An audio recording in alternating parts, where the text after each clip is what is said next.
ಐಕ್ಲಾ ಅಣ್ಣ ಗಾಡಿಯಲ್ಲಿ ಬಂದ್ರೆ ಐಟಮ್ ಎಲ್ಲ ಇಳಿಸಿದಿರಾ? ಹ್ಞೂ ಅಣ್ಣ ಎಲ್ಲ ಗಾಡಿ ಒಳಗೆ ಏನಿಲ್ಲ ತಾನೆ? ಏನಿಲ್ಲ ಅಣ್ಣ. ಬೆಳಗ್ಗೆ ಒಂದ್ ಗಾಡಿ ಬರ್ತದೆ, ಅದ್ರಲ್ಲೂ ಸ್ವಲ್ಪ ಐಟಮ್ ಬರ್ತದೆ, ಎಲ್ಲ ಬಂದು ಇಳಿಸ್ಕೊಬಿಟ್ಟು ಹೋಗ್ರಿ. ಸರಿ ಅಣ್ಣ.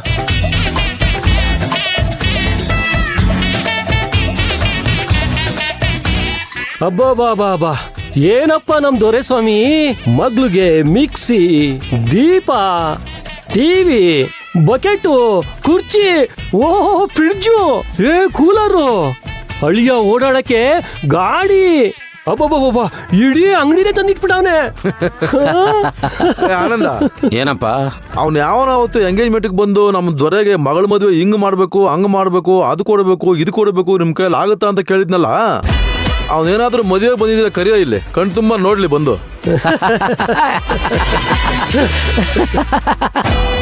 ನಮ್ಮ ಸುತ್ತಮುತ್ತ ಹಳ್ಳಿಲಿ ಯಾವ ನನ್ನ ಮಗನೂ ಕೂಡ ಇಷ್ಟೊಂದು ಉಡುಗೊರೆ ಕೊಡೋಕ್ಕೆ ಚಾನ್ಸೇ ಇಲ್ಲ. ಲೇ ಆನಂದ, ಅದ್ ಯಾವನ್ ಕೈಯಲ್ಲೂ ಸಾಧ್ಯನೇ ಇಲ್ಲ ಬಿಡು. ಬಂದ್ರು ಬಂದ್ರು.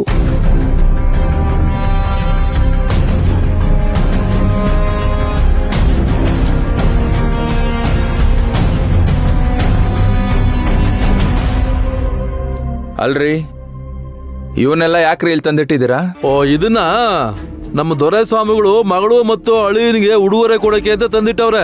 ಹೇಗಿದೆ ನೋಡಿ. ನಮ್ಮೂರ್ನವ್ರ ಗತ್ತು ನಿಮ್ಮೂರ್ನವ್ರಿಗೆ ಏನು ಅಂತ ಗೊತ್ತಾಗ್ಲಿ ಅಂತ ಇಷ್ಟೆಲ್ಲ ಏರ್ಪಾಟ್ ಮಾಡಿರೋದು. ಓ, ಇದು ಇವ್ರ ಕೆಲ್ಸನಾ? ನಾನು ಬೇಡ ಅಂತ ಅಷ್ಟು ಕೇಳ್ಕೊಂಡ್ರು ಇದೆಲ್ಲ ತಂದಿದ್ದಾರೆ ಇಲ್ಲಿ. ಇವ್ರಿಗೆಲ್ಲ ಬೇರೆಯವ್ರ ಮರ್ಯಾದೆಕ್ಕಿಂತ ಇವ್ರು ದೊಡ್ಡಸ್ಗೆ ತೋರಿಸ್ಕೊಳ್ಳೋದೇ ಹೆಚ್ಚಾಗ್ಬಿಟ್ಟಿದೆ. ಇದನ್ನೆಲ್ಲ ಹೀಗೆ ಬಿಟ್ರೆ ಇವರು ಮನಸ್ಸುಗಳ ಜೊತೆ ಒಂದಿನ ಮನೇನೂ ಒಡೆದು ಹಾಕ್ತಾರೆ. ನನಗೇನಾದ್ರೂ ಮಾಡಲೇಬೇಕು.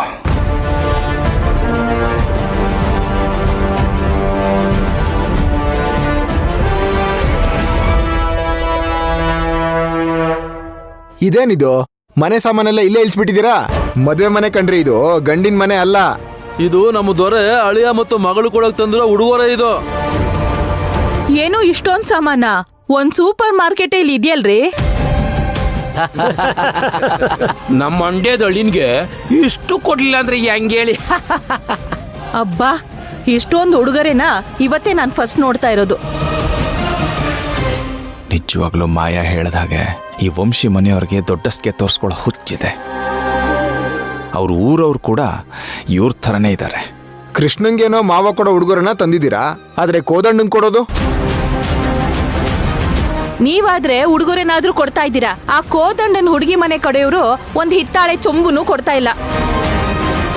ನಮ್ ಕೃಷ್ಣ ಒಳ್ಳೆ ಅದೃಷ್ಟವಂತ, ಶ್ರೀಮಂತ ಮಾವನೇ ಸಿಕ್ಕಿದ್ದಾರೆ.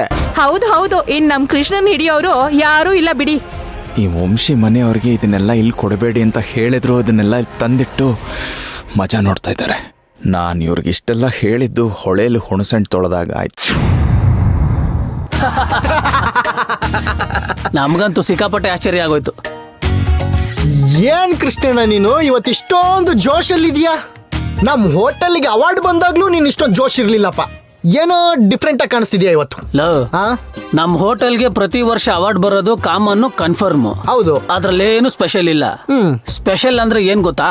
ಏನು? ಇಷ್ಟು ವರ್ಷದಿಂದ ಒಂದು ಹುಡುಗಿನೂ ನೋಡ್ದೇ ಇರೋ ನಮ್ ಕೃಷ್ಣ ಇವತ್ತಿದ್ದಕ್ಕಿದ್ದಂಗೆ ಜೋಶಲ್ಲಿ ಅತ್ತಿಗೆಗೆ ಬೊಕ್ಕೆ ತಗೊಂಡೋಗಿ ಕೊಟ್ನಲ್ಲಪ್ಪ, ಅದು ವೆರಿ ಸ್ಪೆಷಲ್.